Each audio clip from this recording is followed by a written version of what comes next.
happy July, and you're it this month. And let me tell you why, though. Well, being a Leo, right now we have Venus and Mars cruising together, doing the dance in a conjunction, with the point-specific day being July 13th. Mark that on your calendar. When these two come together, it's one of the most romantic nights in the year. For those of you already in an existing relationship, oh, this is going to be good. This is going to be really good. And for those of you single out there, Leos, well, hey, don't sit home close to this date. Be out and about, right? Venus is so attracting all of these beautiful people coming into your life. Mars allowing you to take maybe more action, also being more courageous than normal, because why? Now it's in your first house. That's your energies coming to the surface, wanting it, so you're attracting it. You're acting on it with Mars, the energy going out, wanting to bring it in and secure it. So you being in the first house, that is how you come across to people, Leo. This is in your area, this your territory, right? And of course, we want to make the most out of it when that happens. So the 13th is what we want to focus on. Also, on the 10th, we have the new moon, and the new moon cruising now in the sign of Cancer, and that will be in your 12th house alongside with the sun. So what does that mean? The 12th house is our subconsciousness. It's where we go within when we're listening to inner self. It is that calm, that tranquility that we bring to, the core of who we are. And the new moon is trying to illuminate some of it, starting a new spark, a new era. And that era will all be about spirituality. Now, we have the sun there also this month. So both of these luminaries around the 10th, you will feel it. Maybe by the need to kind of pull back a little bit. This is a great day to just chill if you can. Meditate a lot if you can. Because why? When we meditate or just being quiet, we don't have to sit there with a nam yo ho or anything. It just means listening. That's what meditation is all about. Listening to what? To higher self, to the cosmos, pinging off, speaking to you. And the 12th house is extremely spiritual. So there's a lot of visionary energy coming to the surface for you. I believe creatively that can be really good because you are a creative spirit, right? So we also will want to talk about that full moon, which is taking place at 1 degree in Aquarius. And that is going to be passing over Saturn. Now, Saturn is the task maker, right? Saturn currently being retrograde. Well, when it is in a direct motion, we're focused on getting things done, getting our foundation, security, all of that. But now being retrograde, the pressure is off a little bit, right? Now it's kind of time to look to the past opportunities. For you, this is in your relationship area, which makes it different for you, Leo, than for the other signs. The other signs will have Saturn in a different place in their chart. So listen to your moon and rising sign. Find out where Saturn is there, because that also attains to you.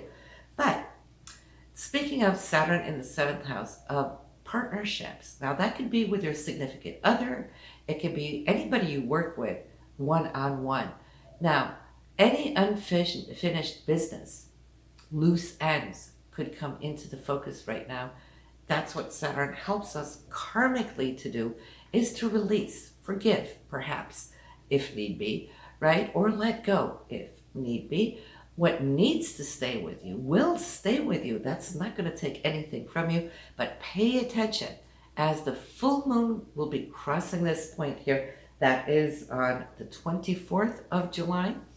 So yes, you might have or find yourself in a deeper conversation. Maybe in a conversation that has to do with issues that has been coming back and around. You know how certain things, they circle and here we go again and here we go again. Same issue.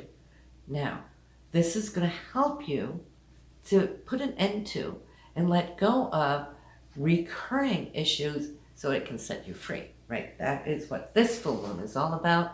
And if you're prepared for it, you could really make the most and harvest from it. Remember, full moons are always about harvest, right? So we're loving that. And have you already felt what Jupiter is doing for you? Now it has moved into your 8th house. It's there for a little bit here this summer. Jupiter is all about abundance, isn't it? And the 8th house is, yes, money, values that we have with others, right? So it could be funds and monies that you hold with your partner. It could be your savings and so forth. It could be anything that you've invested in. It could be royalties, commissions. Well, you're just getting a feel of how this area is going to be expanding for you, Leo, and even more so, because it's going to retrograde, go back into your 7th house where it has been since January, so you can finalize everything within partnerships and marriage and people you work with closely. You've benefited a lot from that. Now you're seeing what it can do, what a partnership can bring as far as security, but it's going to go back into the 7th house, and then next year you're going to have more of it. So you're setting something up, and I feel, Leo, for you, you're such a creative person. I believe that you have more talent than just one job, okay? That one job is important because why? It's paying the bills. It's being on that wheel, right? But you're so creative.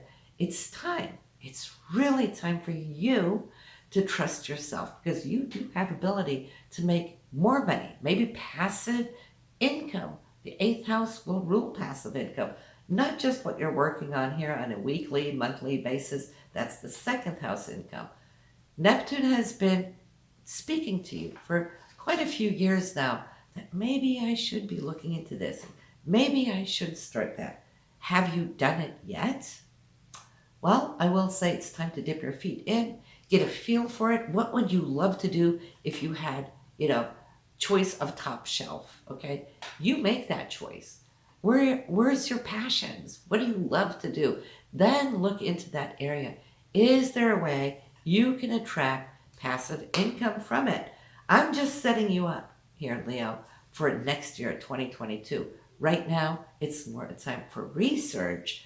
Do that and you will not be sorry. Trust me, right?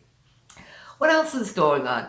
Well, Leo, we have Mercury cruising through your 11th house, which of course is hopes and dreams. We always say that, right? Because it's ruled by Aquarius, which is future oriented. But hey, it also rules your social circles, your friends, right? Your peers, your groups.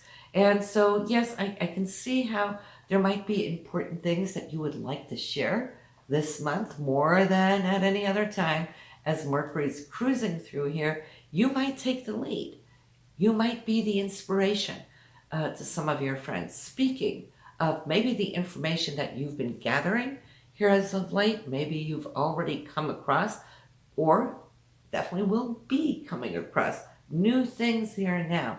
And you might go, wow, and we love wow factors. You might take that to the next level and share it, spread it. Within a community, maybe you'll start signing up for a community where there's a lot of enthusiasm and you might just take a run with it and people will follow you on it. So take your time, go within, have that meditation while the sun is cruising through this area, meaning listen to yourself, listen to the inspiration. We don't always get that when we're out and about in the rest of our chart. We're busy out there, right? But the 12th house is us catching up with ourselves so that we can tune in. Tune in, Leo. You won't be sorry for it because that is where the key is that can really shut you off into new directions. Hey, I'll see you next month, Leo. Have a great one. Bye now.